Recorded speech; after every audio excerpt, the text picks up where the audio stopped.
فاطمہ زہرا اسلام academy کے ناظرین، السلام علیکم ورحمۃ اللہ وبرکاتہ۔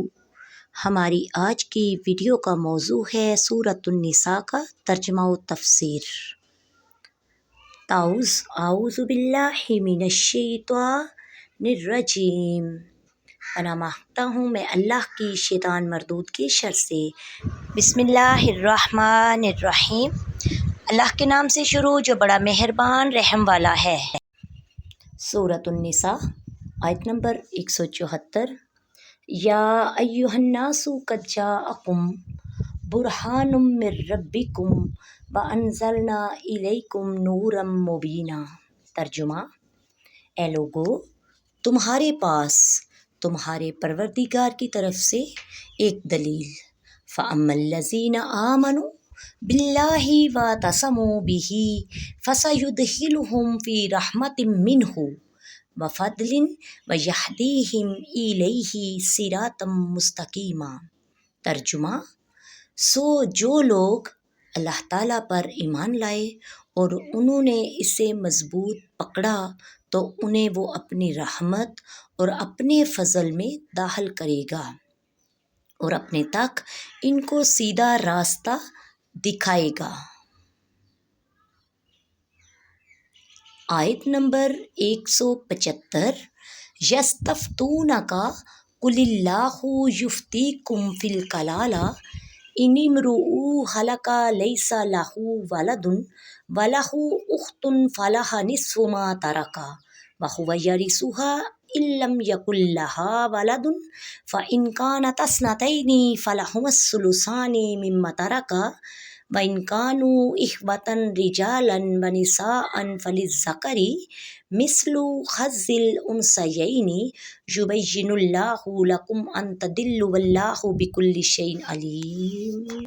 ترجمہ: تجھ سے حکم دریافت کرتے ہیں، کہہ دو کہ اللہ تعالیٰ تمہیں کلالہ کے بارے میں حکم دیتا ہے۔ اگر کوئی شخص مر جائے اور اس کی اولاد نہ ہو اور اس کی ایک بہن ہو اور اسے اس کے تمام ترکہ کا نصف ملے گا اور وہ شخص اس بہن کا وارث ہوگا اس صورت میں کہ بہن کی کوئی اولاد نہ ہو، اور اگر دو بہنیں ہوں تو انہیں کل ترکہ میں 2/3 ملے گا، اور اگر چند وارث بھائی بہن ہوں مرد اور عورت تو ایک مرد کو 2 عورتوں کے برابر حصہ ملے گا۔ اللہ تعالیٰ تم سے اس لیے بیان کرتا ہے تاکہ تم گمراہ نہ ہو جاؤ، اور اللہ ہر چیز کو جاننے والا ہے۔ بسم اللہ الرحمن الرحیم۔ تفسیر سورۃ النساء آیت نمبر 175۔ فَسَيُدْخِلُهُمْ فِي رَحْمَةٍ مِّنْهُ وَفَضْلٍ، تو عنقریب اللہ تعالیٰ انہیں اپنی رحمت اور اپنے فضل میں داخل کرے گا۔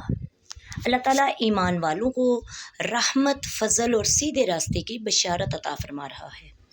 رحمت جنت ہے اور فضل جنت میں کرم بالائے کرم والے امور ہیں، اور سیدھا راستہ دین اسلام ہے جو سیدھا قرب الہی تک لے جاتا ہے۔ یستفتونک، تم سے فتویٰ پوچھتے ہیں۔ آیت مبارکہ میں کلالہ کی وراثت کا بیان کیا گیا ہے۔ کلالہ کسے کہتے ہیں؟ آئیے جانتے ہیں۔ کلالہ اس کو کہتے ہیں جو اپنے بعد نہ باپ چھوڑے نہ اولاد۔ اس آیت کے شان نزول کے متعلق بخاری و مسلم میں ہے کہ حضرت جابر بن عبداللہ رضی اللہ تعالیٰ عنہ بیمار تھے تو سرکار مدینہ صلی اللہ علیہ وآلہ وسلم حضرت صدیق اکبر رضی اللہ تعالیٰ عنہ کے ساتھ ان کی عیادت کے لیے تشریف لائے۔ حضرت جابر رضی اللہ تعالیٰ عنہ بے ہوش تھے۔ تاجدار رسالت صلی اللہ علیہ وآلہ وسلم نے وضو فرما کر اس کا پانی ان پر ڈالا تو انہیں افاقہ ہوا۔ آنکھ کھول کر دیکھا تو نبی کریم صلی اللہ علیہ وآلہ وسلم تشریف فرما تھے۔ عرض کیا، یا رسول اللہ صلی اللہ علیہ وآلہ وسلم، میں اپنے مال کا کیا انتظام کروں؟ اس پر یہ آیت کریمہ نازل ہوئی۔